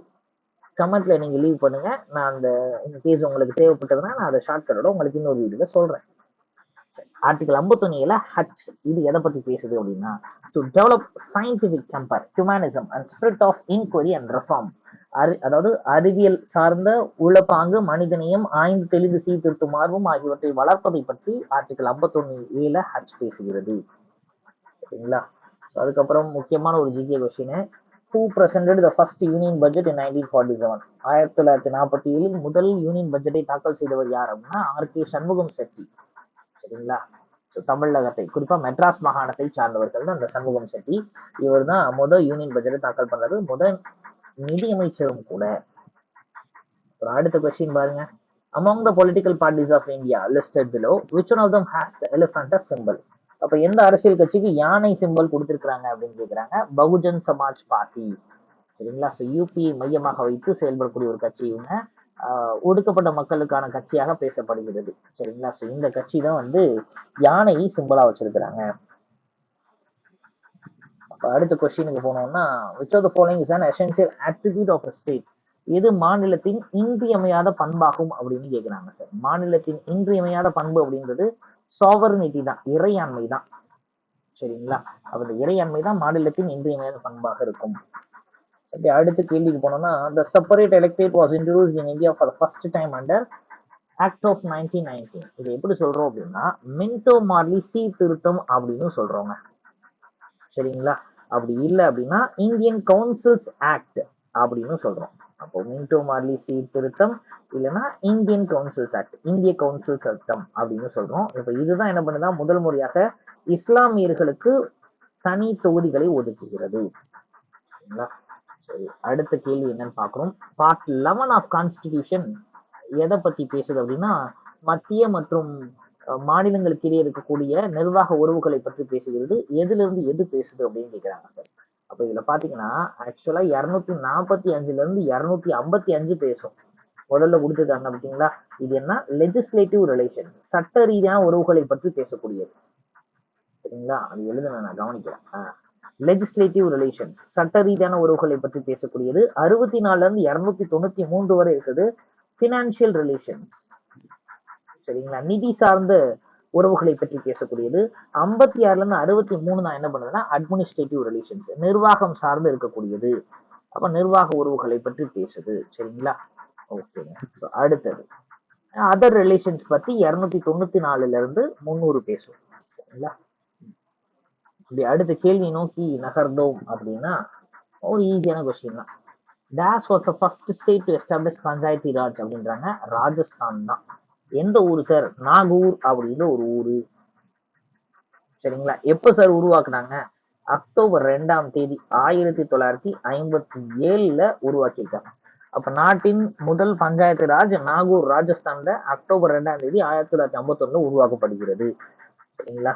ரைட்டுங்க. அடுத்த கேள்வி, dash acts as ex officio chairman of Rajya Sabha, மாநிலங்களிடையே முன்னாள் தலைவராக செயல்படுபவர் வைஸ் பிரசிடென்ட். சரிங்களா? ஆர்டிகல் 63 இவரை பத்தி பேசும். ஆர்டிகல் 64 இதை பத்தி பேசுது. எதை பத்தி? இந்த துணை குடியரசுத் தலைவர் தான் ராஜ்யசபாவோட சேர்மனா செயல்படுவாரு அப்படிங்கிறத பத்தி பேசுது. அப்புறம் அடுத்த கேள்வி, ஆர்டிகல் 351 எதை பத்தி பேசுதுன்றாங்க. அப்ப 351 வந்து it shall be the duty of union to promote the spread of Hindi language and heritage of for our composite culture. அப்போ இந்த இந்தி மொழி பரவல் இருக்குது இல்லையா, அதை ஊக்குவிப்பது மற்றும் பல்வகையான கலாச்சாரத்தின் பாரம்பரியத்தை பாதுகாப்பது ஒன்றிய அரசினுடைய கடமை அப்படின்றத பத்தி தான் ஆர்டிகல் 351 பேசுகிறது. சரிங்களா? அப்படி அடுத்த கொஸ்டினுக்கு போனோம்னா, which committee was constituted to assess the profitability of public sector banks? பொதுத்துறை வங்கிகளின் லாபகர மதிப்பீட்டை பெறுவதற்கான அமைக்கப்பட்ட குழு எதுன்றாங்க? நரசிம்மன் குழு. சரிங்களா? அந்த நரசிம்மன் கமிட்டியின் அடிப்படையில் தான் நிறைய பேங்க் வந்து நேஷனலைஸ்லாம் கூட பண்ணியிருந்திருக்காங்க. சரி, அடுத்ததாக the state shall try to secure the improvement of public health is according to which of the following article? அதாவது அரசு பொது சுகாதாரத்தை மேம்படுத்த வேண்டும் அப்படின்றது எந்த விதிகளில் அடிப்படையில் இருக்கு அப்படின்றாங்க. ஸோ டிபிஎஸ்பியில் இருக்கக்கூடிய ஆர்டிகல் 47 அதை பத்தி பேசுது. சரிங்களா? அப்ப 48 என்ன சார் பேசுது? இது அனிமல் ஹஸ்பண்ட்ரி பத்தி பேசுது. சரிங்களா? அனிமல் ஹஸ்பண்ட்ரி அப்படின்னு சொல்ற கால்நடை வளர்ப்பு அது சார்ந்து பேசக்கூடியது. 43 என்ன சார் சொல்லுது? ஐயா 43 கோஆபரேட்டிவ் பத்தி பேசுங்க. அதுவும் குறிப்பா 43B கோஆபரேட்டிவ் சொசைட்டிஸை பத்தி ஃபுல்லாவே டீட்டெயிலா பேசுறோம். ஆர்டிகல் 45 என்ன பண்ணுதுன்னா ப்ரொமோஷன் ஆஃப் 0 to 6 years, 6 வயது உட்பட்ட குழந்தைகள் இருக்கு இல்லையா, அவங்களுக்கான அடிப்படை பேசிக் நீட்ஸ், அவங்களுக்கு அடிப்படை பேசிக் எஜுகேஷன் உட்பட எல்லா விஷயத்தையும் கொடுக்கறத பத்தி பேசுது. சரிங்களா? நம்ம டிபிஎஸ்பியில நம்ம இதெல்லாமே கண்டிப்பா தெரிஞ்சிருக்க வேண்டிய ஒன்று. பாருங்க, கேள்வி என்னமோ ஒண்ணுதான், அந்த ஒரு கேள்வியில இருந்து நாம நிறைய விஷயங்களை தெரிஞ்சுக்க போறோம். அப்படி அடுத்த கொஸ்டினுக்கு போனோம்னா, which among the following commissions recommend the reorganization of Indian states on linguistic basis? எந்த ஆணையம் மாநிலத்தை மொழிவாரி பிரிக்கலாம் அப்படின்னு பரிந்துரைத்தது? ஃபசல் அலி கமிஷன். சரிங்களா? இப்ப ஃபசல் அலி கமிஷன்ல மொத்தமா எத்தனை பேர் இருக்காங்கன்னா 3 பேர் இருக்கிறாங்க. அப்ப ஃபசல் அலி தான் தலைவர், குன்ரு அப்படின்னு ஒருத்தர் இருக்கிறார். சரிங்களா? இன்னொருத்தர் பானிக்கர், நான் கீழே கொடுத்துருக்காங்களா, கேஎம் பானிக்கர், அவர் தான் இந்த பணிக்கர் அப்படின்னு இருக்காங்க. இவங்க என்ன பண்ணாங்கன்னா 1953 அந்த அமைப்பை போடுகிறார்கள். 55ல இவங்க ரிப்போர்ட் கொடுக்குறாங்க. அப்ப இவங்க கொடுத்த ரிப்போர்ட்டின் அடிப்படையில தான் ஸ்டேட் ரீஆர்கனைசேஷன் ஆக்ட், மாநில மறுசீரமைப்பு சட்டம் அப்படின்னு ஒரு சட்டம் உருவாக்கப்படுகிறது. அந்த சட்டத்தின் அடிப்படையில தான் மெட்ராஸ்ல இருந்து கேரளாவை, அதாவது மலையாளம் பேசுறவங்களுக்கு தனியா கேரளா அப்படின்னும், கன்னடம் பேசுபவர்கள் தனியா கர்நாடகா அப்படின்னு பிரிக்கிறாங்க. சரிங்களா? அப்ப மாநில மறுசீரமைப்பு சட்டம், ஸ்டேட் ரீஆர்கனைசேஷன் ஆக்ட் அப்படின்றது இந்த ஃபசல் அலி கமிஷனோட ரெக்கமெண்டேஷன்ஸை பேஸ் பண்ணி தான் இருக்குது. அப்படியே அடுத்த கேள்விக்கு போறோம். டாக்டர் ஒய்.வி. ரெட்டி இவர் எத்தனாவது நிதிக்குழுவினுடைய தலைவராக தேர்ந்தெடுக்கப்பட்டார் அப்படின்னு கேட்டுக்கிறாங்க. இவர் 14வது நிதிக்குழுவினுடைய தலைவராக தேர்ந்தெடுக்கப்படுகிறார். சரிங்களா? அது முக்கியம். நம்ம ஆல்ரெடி இந்த பதிவிலே தான் பார்த்திருந்தோம். வரிசையா எல்லா நிதிக்குழுவினுடைய தலைவர்களும் நமக்கு தெரிஞ்சுக்கணும். குறிப்பா கடைசி இந்த 5-6 பேராவது தெரிஞ்சு வச்சிருக்கணும். சரிங்களா? சரி, 11வது நிதிக்குழுவினுடைய தலைவர் குஷ்ரு. சரிங்களா? 12வது நிதிக்குழு ரங்கராஜன். 13வது நிதிக்குழு வந்து விஜய் கேல்கர். 14 வந்து ஒய்.வி. ரெட்டி. சரிங்களா? 15 என்கேஎஸ் நந்தி கிஷோர் சிங். அடுத்து 16வது இப்ப இருக்கக்கூடியவர் அரவிந்த் பனகாரியா, ஏபி. சரிங்களா? ஞாபகம் வச்சுக்கோங்க. ஏன்னா பினான்ஸ் கமிஷன் இப்ப பார்த்ததுலயே 2 தடவை ரிப்பீட் ஆயிடுச்சு. சரிங்களா? அப்புறம் அடுத்து கொஸ்டின் பேப்பரை நோக்கி நாம போகிறோம். By which act the name Uttaranchal was changed into Uttarakhand அப்படின்றாங்க. அப்போ Uttaranchal alteration of name act 2006. சரிங்களா? ஸோ இந்த உத்தராஞ்சல் அப்படின்றது உத்தரகாண்டாக 2006 தான் மாற்றப்படுகிறது. சரிங்களா? அப்ப எப்ப சார் உருவாக்கப்படுது? இது உருவாக்கப்படுது 2000 உருவாக்கப்படுது. அப்போ உத்தராஞ்சல் அப்படின்ற ஸ்டேட் 2000 உருவாக்கப்படுகிறது. 2006 உத்தராஞ்சல் அப்படின்றது உத்தரகாண்டாக மாறுகிறது. சரி, பாருங்க, ஒரு கொஸ்டின் ரிப்பீட் ஆயிருக்கு நம்ம பார்த்ததுக்குள்ளேயே. How many official languages are recognised in India? 22. 8ஆம் அட்டவணை அதை பத்தி பேசுது. சரி, who is the architect of rule of law? சட்டத்தின் ஆட்சி வடிவமைத்தவர் யாருன்னா ஏவி டைசி. சரிங்களா? அதான் வடிவமைச்சிருக்கிறாரு. சரி, அது அடுத்த கொஸ்டினுக்கு போனோம்னா, which of the following is not listed under union list? இதுல மத்திய பட்டியல்ல இடம்பெறாதுன்றாங்க. Corporation tax, income tax, capitation tax, customs tax. So எல்லாமே இருக்கு. கேபிடேஷன் டாக்ஸ் மூலதன வரி மட்டும் அங்க கிடையாது. சரிங்களா? அது மாநில பட்டியல்ல இருக்குது. சரி, அடுத்த கேள்விக்கு போறோம். Choose the right matches about panchayat raj from the following. Panchayat ராஜ்ல கரெக்டா எது இருக்கு அப்படின்னு கேக்குறாங்க சார். சரிங்களா? ஸோ சந்தனம் கமிட்டி இவங்க தான் பஞ்சாயத்து எலெக்ஷன்ஸ் பத்தி சொல்றாங்க. ஆமா. ஆர்கே கண்ணா கமிட்டி நியாய பஞ்சாயத்து இல்ல. தயா சோபி கமிட்டி பஞ்சாயத்து ராஜ் பினான்ஸ், அதுவும் தப்பு. Ramachandran committee panchayat Raj training centre, அது கரெக்ட். இப்போ 1 and 4 மட்டும் தான் சரியா இருக்கு, மற்றதெல்லாம் தப்பா கொடுத்துருக்காங்க. அடுத்த கேள்விக்கு போறோம். which of the following is related to duties of prime minister? பிரதம அமைச்சருடைய கடமை பற்றி கூறக்கூடியது எதுனா ஆர்டிகல் 78. சரிங்களா? ஆர்டிகல் 76 என்ன பேசுது அப்படின்னா அட்டார்னி ஜெனரல் அவரை பத்தி பேசுது. இந்திய அரசுடைய தலைமை வழக்கறிஞர் அவரை பத்தி ஆர்டிகல் 76 பேசுது. சரிங்களா? ஆர்டிகல் 75 லோக்சபாவிற்கு கடமைப்பட்டவர்கள் தான் மினிஸ்டர்ஸ் அப்படின்றத பத்தி சொல்லுது. சரிங்களா? 77 பார்லமெண்டம் சார்ந்தான் பேசுகிறது. சரி, அடுத்த கேள்விக்கு போனோம்னா, the fundamental duties of Indian constitution அது எப்படி எதிர சேர்த்திருக்கிறாங்கன்றாங்க. Part 4A. அடுத்து ஃபண்டமெண்டல் ரைட்ஸ் எந்த பகுதியில் இருக்குன்னு கேட்கறாங்க. பார்ட் 3. அந்த 2 கொஸ்டின் ரிப்பீட்டேஷன் தான். டவுரி ப்ரொஹிபிஷன் ஆக்ட் வரதட்சணை தடை சட்டம் எந்த ஆண்டு கொண்டு வரப்பட்டதுன்றாங்க. 1961 கொண்டு வரப்பட்டது, தெரியும். The Constituent Assembly held its first meeting on 9th December 1946. யார் இதுல தலைவராக தேர்ந்தெடுக்கப்பட்டார்? சச்சிதானந்த சின்ஹா. சரிங்களா? அதுக்கப்புறம் 11ஆம் தேதி 2 நாள் கழிச்சு 11 December 1946லயே ராஜேந்திர பிரசாத் தலைவராக தேர்ந்தெடுக்கப்பட்டார். சரிங்களா? அப்ப இடைக்கால தலைவராக சச்சிதானந்த சின்ஹா தலைவராக இருந்திருப்பாரு. இப்போ ராஜேந்திர பிரசாத் தான் தலைவராக வந்திருப்பாரு. அடுத்த கேள்விக்கு போனோம் அப்படின்னா, எஸ், அடுத்த பேப்பர் வந்துருச்சு. ஸோ வெட்டினரி அசிஸ்டன்ட் சர்ஜன்ல ஒரு 15 கொஸ்டின்ஸ் கேட்டுருக்காங்க. ஸோ அதெல்லாம் பார்க்க போறோம். நிதி ஆயோட சேர்மன் யாருன்னு கேட்டுருக்காங்க. பிரைம் மினிஸ்டர் தான். சரிங்களா? நிதி ஆயோக் ஆல்ரெடி நம்ம பார்த்தது தான். ஆர்டிகல்ஸ் பேஸ் பண்ணி கொடுத்துருக்காங்க சார். ஆர்டிகல் 14 எதை பத்தி பேசுதுன்னா ரைட் டு ஈக்குவாலிட்டி பத்தி பேசுகிறது. சட்டமும் அனைவரும் சமம் அப்படின்னு. 15 என்னன்னா வேலை வாய்ப்பில் இருக்கக்கூடிய ஆப்பர்ச்சுனிட்டிஸ், சம வாய்ப்பை பத்தி பேசுது. 16 அப்படின்றது எதை பத்தி பேசுகிறது? 16 தான் ஈக்குவல் ஆப்பர்ச்சுனிட்டி, நான் சொல்லிட்டேன். 15 வந்து RRCS.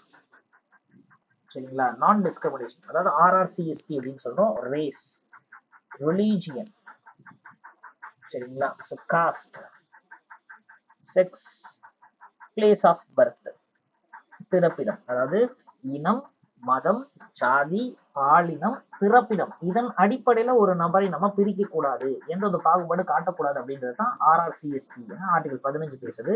16 வந்து ஈக்குவாலிட்டி பப்ளிக் எம்ப்ளாய்மெண்ட் அப்படின்னு சொல்றோம், வேலைவாய்ப்பு சம உரிமை. Article 19 freedom of speech and expression பத்தி பேசுகிறது. சரிங்களா?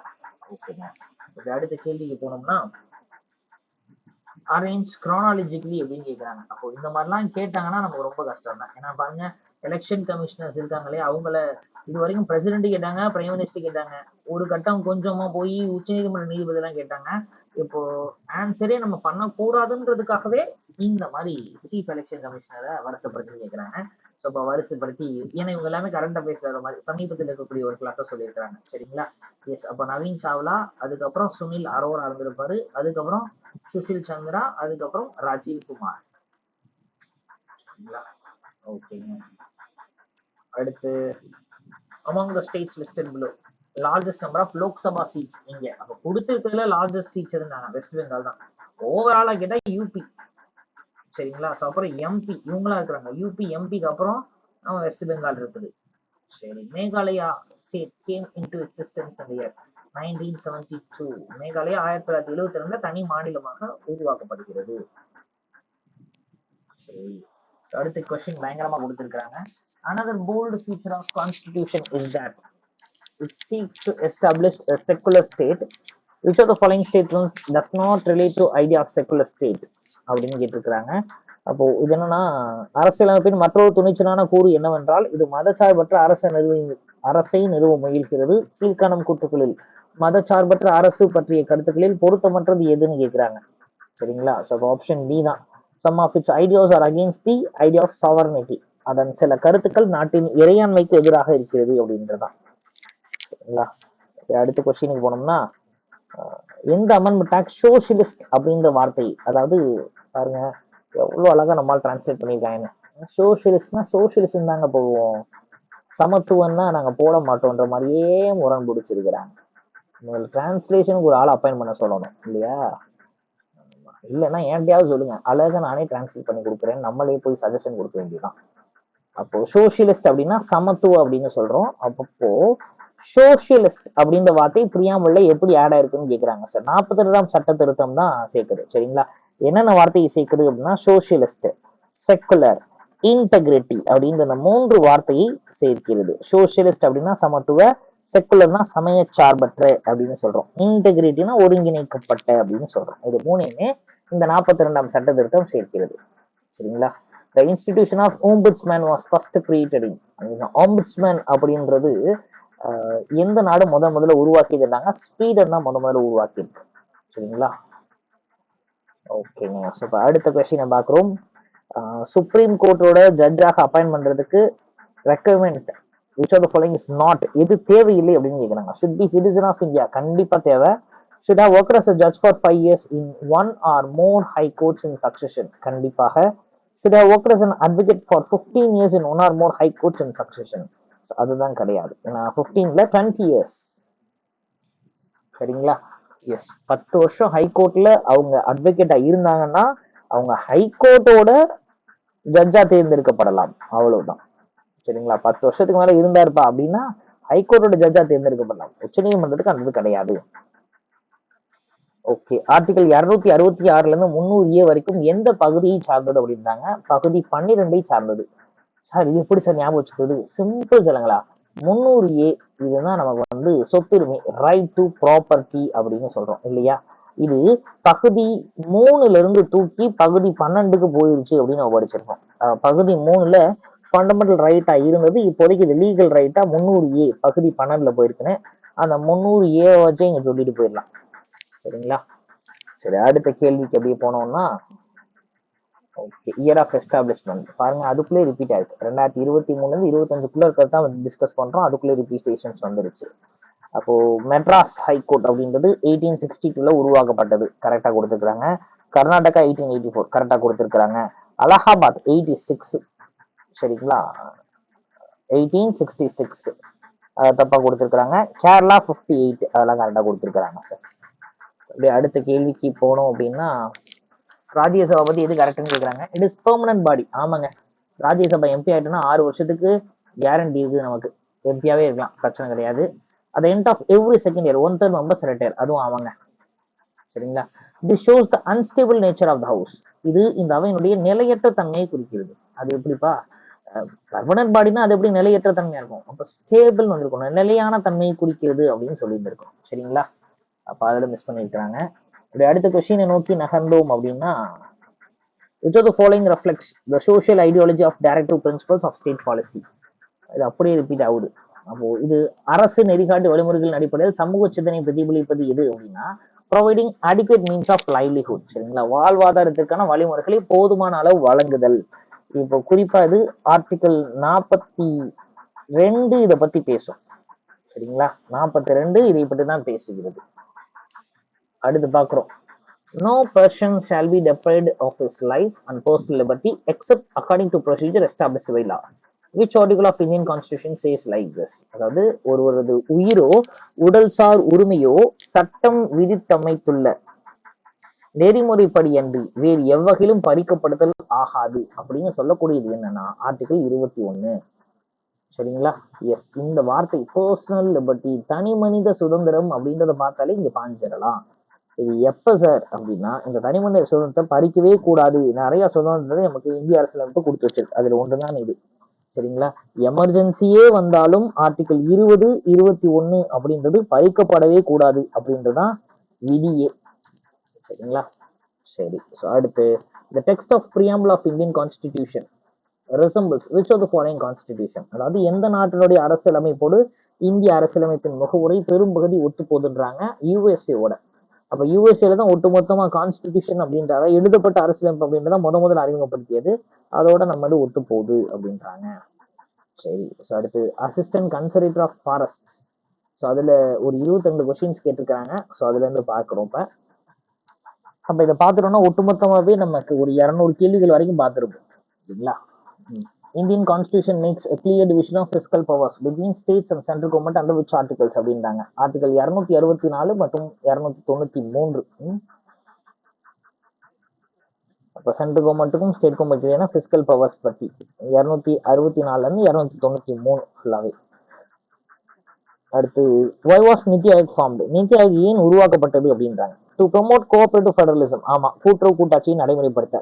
டு டீசென்ட்ரலைஸ் த பிளானிங், குவியல் இல்லாத பரவலாக்கப்பட்ட திட்டமிடுதல். இல்ல, டு சென்ட்ரலைஸ் அப்படின்னு வேணா சொல்லலாம், பிளானிங்கை சென்ட்ரலைஸ் பண்றதுக்காக. சரி, to control the population growth, அதுக்கு நமக்கு சம்மந்தமே இல்லை. சரிங்களா? டெவலப்மெண்ட்டுக்காக நம்ம கொண்டு வந்தோம். To settle inter sectoral interstate conflicts. ஆமா, அப்போ துறைகளுக்கும் மாநிலங்களுக்கும் இடையே இருக்கக்கூடிய மோதல்களை களைவதற்காக. சரிங்களா? நம்ம ஆட்கள் எவ்வளவு அழகா டிரான்ஸ்லேட் பண்ணியிருக்காங்க அப்படின்னா, மாத்தி மாத்தி கொடுத்துருக்காங்க. ஆனா உண்மையிலுமே தமிழ் மீடியம் ஸ்டூடெண்ட்ஸ் பாவம் தானுங்க, இல்லையா? ஆமா, இந்த டிரான்ஸ்லேஷனுக்கு நல்லா ஆளை போட்டாங்கன்னா நல்லா இருக்கும். இல்லைன்னா நம்ம தான் நிறைய தடவை சொல்லிட்டோம், இல்லைன்னா ஏன்ட்ட சொல்லுங்க ஐயா, நான் பண்ணி கொடுத்துட்றேன் அப்படின்னு நம்மளே கூட பண்ணி கொடுத்துடலாம் ஒரு கட்டத்துல. சரி, அடுத்து, which of the following statements about the time limit to get the information is are true? அதாவது தகவலை பெறும் கால வரையறை தொடர்பான கீழ்காணும் கூற்றுகளில் எது உண்மை அப்படின்னு கேட்கிறாங்க. சரிங்களா? 30 days from the date of publication. ஆமா, 30 நாள், அதை ஒரே மாசத்துக்குள்ள சொல்லியிருக்கணும். 48 hours of information concerning the life or liberty of a person. ஆமா, ஒரு நபருடைய வாழ்வு அல்ல சுதந்திரம் தொடர்பான தகவலுக்கு 2 நாள் தான், 48 மணி நேரத்துக்குள்ள ரிப்ளை பண்ணியிருக்கணும்.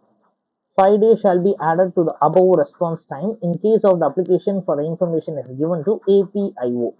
அது உதவி தகவல் தொடர்பு அதிகாரியிடமிருந்து தகவலை பெற வேண்டும் எனில் 5 நாட்கள் கூடுதலா அது கொடுத்துக்கலாம் அப்படின்றாங்க. ஸோ எல்லாமே உண்மைதான். சரிங்களா? ஓகேங்க. அடுத்த கேள்விக்கு போனோம்னா, which of the following statements are true about prime minister's office? PMO பத்தி எது உண்மை அப்படின்னு கேட்கிறாங்க. assisting the prime minister in respect of his overall responsibilities. ஆமா, maintaining liaison with president, governors and foreign representatives in country. அதாவது குடியரசுத் தலைவர், ஆளுநர் மற்றும் வெளிநாடு பிரதிநிதிகளிடம் தொடர்பினை பராமரித்தல், அது முக்கியம். Settle disputes between the ministries, அது கிடையாது, அது பிரைம் மினிஸ்டர் ஆஃபீஸோட வேலை இல்லை. அமைச்சங்களுக்கிடையே இருக்கக்கூடிய சிக்கல்களை தீர்த்து வைக்கிறதுக்கு செக்ரட்டரியேட் இருக்கு. சரிங்களா? சென்ட்ரல் செக்ரட்டரியேட், அது அவங்களுடைய வேலை. அவங்க பார்லிமெண்ட்ரி அஃபேர்ஸ் இருக்கிறாங்க இல்லையா, அவங்க பார்த்துக்குவாங்க அது எல்லாத்தையுமே. அடுத்த கொஸ்டினுக்கு போனோம்னா, பல்வந்த் ராய் மேத்தா கமிட்டி இருக்கு இல்லையா, அதை பத்தி எது உண்மை அப்படின்னு கேட்கிறாங்க. Establishment of 3 tier panchayat raj system. ஆமாங்க, 1957 இந்த கமிட்டி போடப்படுகிறது. இவங்க 3 அடுக்கு முறை அப்படின்றத சொல்றாங்க. அப்ப இதுக்கப்புறம் வந்து அசோக் மேத்தா என்ன பண்றாருன்னா 1977 அவரை போடுறாங்க. அவர் 2 அடுக்கு 2 டயர் இருந்தா தான் சரியா இருக்கும் அப்படின்னு சொல்லிடுறாரு. சரிங்களா? So first statement correct. அப்போ village panchayat should be constituted with directly elected representatives. ஆமா, நேரடியாக மக்களால் தேர்ந்தெடுக்கப்பட்டவர்களால் இருக்கணும் அப்படின்றாங்க. The district collector should not be the chairman of zilla parishad. அப்படி சொல்லவே இல்லை அவரு. டிஸ்ட்ரிக்ட் கலெக்டர் தாங்க சேர்மனா இருக்கணும் அப்படின்னு சொல்றாரு. சரிங்களா? ஸோ அதனால அது தப்பா இருக்குது. மற்ற இரண்டுமே சரியாக இருக்கிறது. சரிங்களா? அப்ப 3 அடுக்கு அப்படின்னா ஒரு பிளாக் லெவல்ல, டிஸ்ட்ரிக்ட் லெவல்ல, கிராம அளவுல அப்படின்னு 3ஆ பிரிச்சு சொல்றாரு. அதுல டிஸ்ட்ரிக்ட் லெவல்ல ஜில்லா பரிஷத் அப்படின்னு சொல்றோம். அதுல கலெக்டர் தான் தலைவரா இருக்கணும்னு சொல்றாரு. ஓகே, கூற்று காரணம் என்னடா ரொம்ப நேரமா வரலன்னு யோசிச்சோம், வந்துட்டாங்க. சரி, ஸோ அசோசியேஷன் கரப்ஷன் எமனேட்ஸ் அந்த டாப் பொலிட்டிக்கல் அண்ட் அட்மினிஸ்ட்ரேட்டிவ் லெவல்ஸ்ன்றாங்க. ஊழல் உயர்மட்ட அரசியல் மற்றும் நிர்வாக நிலைகளில் வெளிப்படுகிறது. உண்மைதான், புரியுது. ஆனா அதை மாத்துறதுக்கு ஒழுங்கா ஆள் வர மாட்டாங்களே. சரி, ஸோ அடுத்த ரீசன் கொடுக்குறாங்க. The top level involvement makes eradication of corruption nearly impossible. அதாவது ஊழல் உயர்மட்ட நிலைகளில் உள்ள இதனை ஒழித்தல் என்பது சாத்தியமற்றதாகிறது. எக்ஸாக்டா. ஏன்னா நான் காசே வாங்க வேணாம், நேர்மையா இருக்குன்னு நினைக்கிறேன். ஆனா எனக்கு மேல இருக்க ஊழல் பண்ணிட்டு நீ இதெல்லாம் தப்பு தவறோ இருக்கோ அதையே செய்ய சொன்னா நான் செஞ்சுதானே ஆவேன் அப்படின்னு சொல்றோம். சரிங்களா? இது வன்மத்துலதான் கொஸ்டின் எடுத்திருக்கிறாங்கன்னு நினைக்கிறேன். பரவாயில்லை, இருந்துட்டு போகுது. அப்படி அடுத்த கேள்விக்கு போறோம். The state in India were reorganized on which of the following basis? அதாவது இங்க மாநிலங்கள் மறுசீரமைப்பு எதன் மூலம் அறிமுகப்படுத்தப்பட்டதுன்றாங்க? மொழி மூலமாக. சரிங்களா? State reorganisation act. அது சொல்றது எப்படின்னா மொழிவாரி மாநிலங்கள், லிங்குவிஸ்டிக் ஸ்டேட்ஸ் அப்படின்னு நம்ம சொல்றோம். சரிங்களா? அப்போ மொழியின் அடிப்படையில தான் பிரிக்கப்படுகிறது. 1956 இப்படி பிரிச்சிருக்கிறாங்க. அடுத்த கொஸ்டினுக்கு போனோம்னா இந்த slogan voice of people may be the voice of God, இது எதோடு தொடர்புடையதுன்றாங்க? அதாவது மக்களின் குரல் கடவுளின் குரலாக இருக்கலாம் அப்படின்றது மிகச்சரியாக எங்கு பொருந்துகிறது? மக்களுடைய பங்கேற்பு பொறுத்துக்கிறது. அதாவது மக்கள் தீர்ப்பே மகேசன் தீர்ப்புன்னு சொல்றோம்லங்க, அதுதான் இது. சரிங்களா? அடிச்சு தூக்குடா அப்படின்னு தூக்கிட வேண்டியதான். அடுத்த கொஸ்டினுக்கு போனோம்னா அவங்க எப்படி கொடுத்துருக்காங்க? ஸ்டேட்மெண்ட்ஸ் கொடுத்துருக்காங்க. Protection of human rights act was pass in 1993. ஆமாங்க, 93 கொண்டு வராங்க. தமிழ்நாட்டுல எப்ப கொண்டு வராங்கன்னா 98 கொண்டு வராங்க, ஒரு 5 வருஷம் கழிச்சு, மறந்துடக்கூடாது. சரி, protection of human rights act was amended in year 2003 அப்படின்றாங்க. இல்ல. Human right courts in district can be set up by the concurrence of governor of the state. Human rights courts in district இல்ல, in concurrence of state government. Okay, state government இல்ல, human rights commission. சரிங்களா? an advocate of 7 years experience may be appointed as a special public prosecutor for human rights court. அதை accept பண்ணிக்கிறோம். சரிங்களா? So 7 வருஷம் அவருக்கு என்னன்னா experience எங்க இருக்கணும்னா ஹியூமன் ரைட்ஸ் ரிலேட்டடான கேசஸ்ல ஒரு வாதாடி இருக்கணும். அது ஒரு முக்கியமானது. சரிங்களா? மனித உரிமை தொடர்பான வழக்குகள்ல வாதாடி இருந்தாருன்னா அவரை வந்து அப்பாயிண்ட் பண்ணிக்கலாம். இப்போ 2 and 4 அப்படின்றது கரெக்டா கொடுத்தாச்சு. அடுத்த கேள்விக்கு போனோம்னா எது இன்கரெக்டா பேரா இருக்கு அப்படின்னு சொல்லி கேட்கிறாங்க. Santhanam committee anti corruption. ஆமாங்க, இந்த சந்தானம் கமிட்டி தான் நமக்கு சிவிசி அப்படின்னு சொல்றோம், சென்ட்ரல் விஜிலன்ஸ் கமிஷன். அப்புறம் சிபிஐ, இது எல்லாமே கொண்டு வந்தது அவர் தான். கரெக்டா தான் இருக்கு. Balwant Rai Mehta committee local government. ஆமாங்க, அதுவும் கரெக்ட். எஸ்ஆர் தாஸ் கமிட்டி, இது எஸ்ஆர் தாஸ் கமிட்டின்றது இன்குவரி கமிஷன் ஆன் கரப்ஷனுக்காக கொண்டு வரப்பட்டது. சரி, ஆனா இங்க டிஸ்ட்ரிக்ட் அட்மினிஸ்ட்ரேஷன் கொடுத்துருக்காங்க. Sarkaria commission centre state relations. சரிங்களா? 1983 கொடுக்குறாங்க ஆர்எஸ் சர்க்காரியா. இது வந்து சென்டர் ஸ்டேட் ரிலேஷன்ஸ்ல முக்கியமான ஒரு கமிஷன். இப்போ எது தப்பா இருக்குன்னா 3 and 4 ரெண்டும் தப்பா இருக்கு, மற்ற சரியா இருக்கு. அடுத்து Lokpal bill was introduce for the first time in Lok Sabha இந்த இயர். 1968 உருவாக்கி இருக்காங்க. பட் இது எப்ப பாஸ் ஆச்சுன்னா 2013 பாஸ் ஆயிருக்கு. சரிங்களா? அடுத்து ரிட்ஸ், அதை பேஸ் பண்ணி சொல்றாங்க. மேண்டமஸ் கட்டளை உறுத்தும் நீதி பேராணை அப்படின்றாங்க. ஸோ ஆல்ரெடி பார்த்ததுதான். ஸோ மேண்டமஸ் அப்படின்னா வி கமாண்ட் அப்படின்னு அர்த்தம். ஹேபிஸ் கார்பஸ் ஆட்கொணவிக்கும் நீதி பேராணை அப்படின்னா to have a body of, to produce a body of அப்படின்னு சொல்றோம். சர்டியோரினா நெறிமுறைப்படுத்தும் நீதி பேராணை. சரிங்களா? ஸோ டு சர்டிஃபை அப்படின்னு சொல்றோம். ப்ரொஹிபிஷன்னா தடை செய்யும் நீதி பேராணை. To stop, to prohibit, to forbid அப்படின்னு சொல்றோம் அதை. சரிங்களா? ஸோ கியூ வாரண்ட் அப்படின்னா பை வாட் அத்தாரிட்டி அப்படின்னு கேட்குறோம். அடுத்த கொஸ்டினை நோக்கி நகர்ந்தோம் அப்படின்னா dash is responsible for the preparation of electoral rolls for parliamentary assembly constituency. சரிங்களா? எஸ். எலக்ட்ரல் ரெஜிஸ்ட்ரேஷன் ஆஃபீஸர், தேர்தல் பதிவு அதிகாரி. இல்ல, ஸோ யார் இதுல ரெஸ்பான்சிபிள் அப்படின்னு கேட்டா எலக்ட்ரல் ரெஜிஸ்ட்ரேஷன், தேர்தல் பதிவு அதிகாரி தான் அதுல எலக்ட்ரல் ரோல்ஸ் எல்லாத்தையுமே உருவாக்குறது. அப்படி எலக்ட்ரல் ரெஜிஸ்ட்ரேஷன் ஆஃபீஸர் ஒவ்வொரு டிஸ்ட்ரிக்டும் யார் தான் இருப்பா அப்படின்னா டிஸ்ட்ரிக்ட் கலெக்டர் தான் இருப்பார். சரிங்களா? இதனாலதான் அந்த நவம்பர் மாசம் நவம்பர் மாசம் எல்லாம் பாத்தீங்கன்னா வாக்காளர் ஆள்சேர்ப்பு முகாம்கள் அப்படின்னு நடத்துவாங்க. டிஸ்ட்ரிக்ட் கலெக்டர் பார்த்துட்டு போவார் பாருங்க, அதுதான் அது. சரி, ஸோ மீண்டும் ஒரு கூற்று காரணத்தை கொடுத்து வச்சிருக்காங்க. துணிவு காரணம். ஏன் அப்படி பண்றாங்க? கூற்று காரணம். இந்த ஒரு சோசியல் மீடியால சொல்ற மாதிரி எல்லாம் ஏம்ல அப்படி பண்ணுதிய அப்படின்ற மாதிரியே நம்ம தமிழ் மீடியம் ஸ்டூடெண்ட்ஸோட மைண்ட் வாய்ஸ் இருக்கும் இல்லையா? பாவம் தானா. The Constitution of India is not an absolute federal constitution அப்படின்றாங்க. ஆமா, இது அப்சல்யூட் ஃபெடரல் கிடையாது, குவாசி ஃபெடரல் தான். அரசியலமைப்பு சட்டம் முழுமையான கூட்டாட்சி கிடையாது, அரைகுறை கூட்டாட்சி தான். சரிங்களா? Right.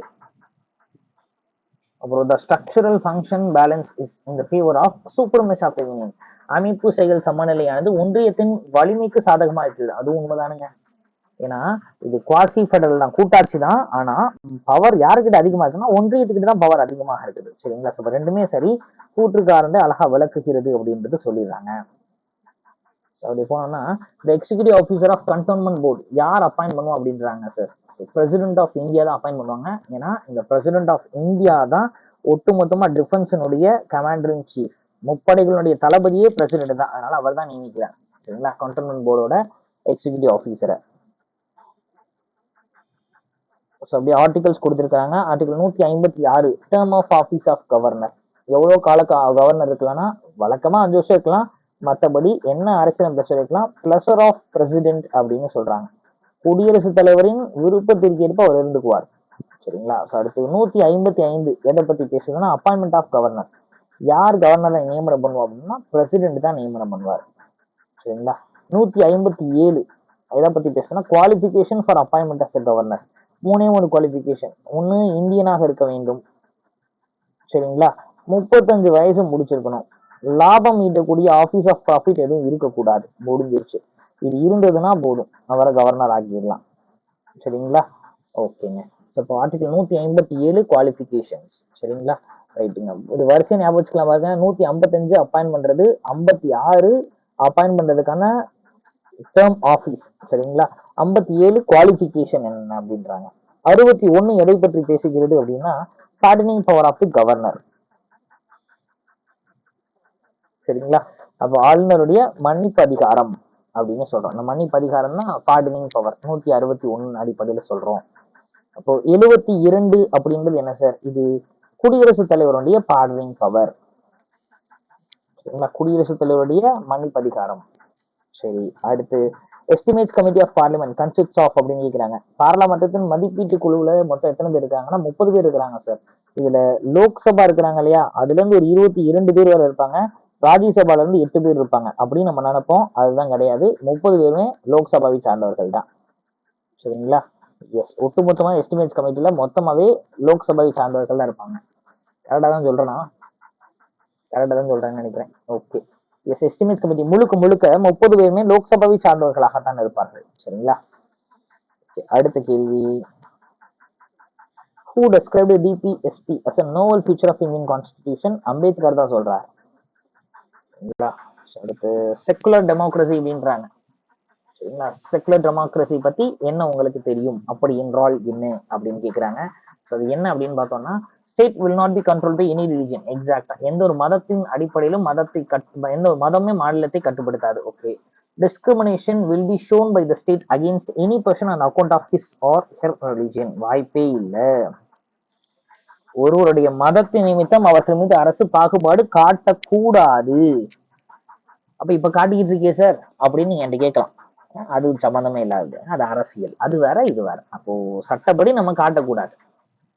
State guarantees to everyone the right to profess whatever religion one chooses to follow. ஆமா, அது கரெக்ட். அதாவது ஆர்டிகல் 25 அதான் சொல்லுது. ஐயா, உங்களுக்கு எந்த மதத்தை பிடிக்குதோ நீங்க அந்த மதத்தை ஃபாலோ பண்ணுங்க. ஐயா, கடவுளே இல்லைங்க, நாம உழைக்க போறோம், சாப்பிட போறோம், நம்ம நாட்டுக்கு பேசுறோம், பரவாயில்ல, பிடிச்சிருக்கா ஃபாலோ பண்ணிக்க அப்படின்றாங்க. என்ன பிடிச்சிருக்கோ நம்ம ஃபாலோ பண்ணலாம், நாத்திகத்தையும் ஃபாலோ பண்ணலாம்னு சொல்லுது. சரிங்களா? அப்படியே அடுத்த கொஸ்டினுக்கு போனோம்னா, which of the following statement is true about the last line of preamble of Indian Constitution? சரிங்களா? ஸோ லாஸ்ட் லைன் என்ன அப்படின்னா, ஐ two hereby adopt, enact and give to ourselves this constitution அப்படின்னு தான் முடியுது. சரிங்களா? So we the people of India solemnly அப்படின்னு ஆரம்பிக்கிறது என்ன ஆகுதுன்னா இப்படித்தான் முடியுது. அந்த 9 கீவேர்ட்ஸோட முடிச்சுட்டு adopt, enact and give to ourselves this constitution, இவ்வழியாக அரசியலமைப்பு சட்டத்தினை தன்மயமாக்கி எங்களுக்கு அளித்துக் கொள்கிறோம் அப்படின்னு சொல்லி முடிக்கிறது. பரவாயில்ல, பயங்கரமா கேட்டிருக்காங்க. சரி, ஸோ இந்திய அரசியலமைப்பு பத்தி எது சரின்னு கேட்டிருக்கிறாங்க sir. Indian constitution is socially constructed document, ஒரு சமூகங்களால் கட்டமைக்கப்பட்ட ஒரு ஆவணம் அப்படின்றாங்க. ஆமா, Indian constitution is unwritten customs and practices, கிடையவே கிடையாது. உலகத்திலேயே ரொம்ப நீளமான எழுதப்பட்ட அரசியலமைப்பு நம்ம அரசியலமைப்பு தான். சரிங்களா? Okay. Indian constitution is a text subject to interpretive practices of both parliament and judiciary. இந்திய அரசியலமைப்பு சட்டம் என்பது பாராளுமன்றத்தாலும் நீதிமன்றத்தாலும் உரை விளக்கம் செய்யப்படும் ஒரு பணுவல். எக்ஸாக்டா. இப்போ 1 and 3 தான் சரி. சரிங்களா? அடுத்த கொஸ்டின் போனோம்னா, a foreigner can practice his own religious faith in India.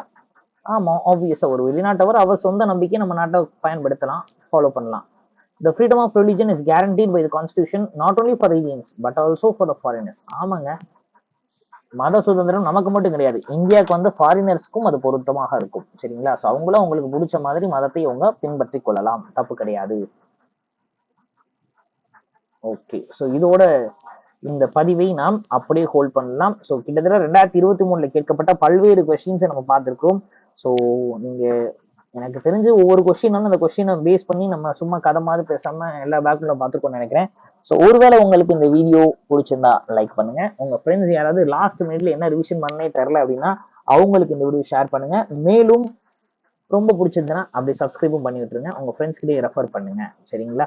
So இந்த பிவிக்யூ செஷன் இன்னும் தொடரும். நாம என்ன பண்றோம் அப்படின்னா ஒவ்வொரு பிவிக்யூஸா ஃபுல்லாவே எக்ஸாம்ஸ்க்கு இன்னும் சரியாக ஒரு 28 நாள்லாம் 20 நாள் இருக்குது இல்லையா, இந்த 20 நாட்கள் முழுக்க முழுக்க கரண்ட் அஃபேர்ஸ் பார்க்க போறோம். இனிமேல் கரண்ட் அஃபேர்ஸ் வீடியோ நான் அப்லோட் பண்ணிடுறேன், டெய்லி ஒரு வீடியோ அப்படின்ற மாதிரி கரண்ட் அஃபேர்ஸ் ரிவிஷன் கொடுத்துரும், பிவிக்யூ ரிவிஷன் கொடுத்துட்றேன். எக்ஸாமுக்கு கரெக்டா 15 நாளைக்கு முன்னாடி பொது தமிழ் இருக்குது இல்லைங்களா, இதுல நமக்கு நிறைய குளறுபடிகள் இருக்குது. கொஸ்டின் இப்படி கேட்டா எப்படி ஆன்சர் பண்றதுன்னு பயப்படுவோம்ல, அப்படி பொது தமிழுக்கான ரிவிஷன் இது 3மே உங்களுக்கு ஒட்டுமொத்தமா நம்ம சேனல்ல கிடைச்சிடும். ஸோ தொடர்ந்து இணைந்திருங்கள். Wish all the very very very very best. மீண்டுமாக வேறொரு பதிவு சூப்பரா சந்திப்போம். மறக்காம லைக், ஷேர், சப்ஸ்கிரைப்னு எல்லாத்தையும் பண்ணி வச்சு போயிருங்க. நன்றி.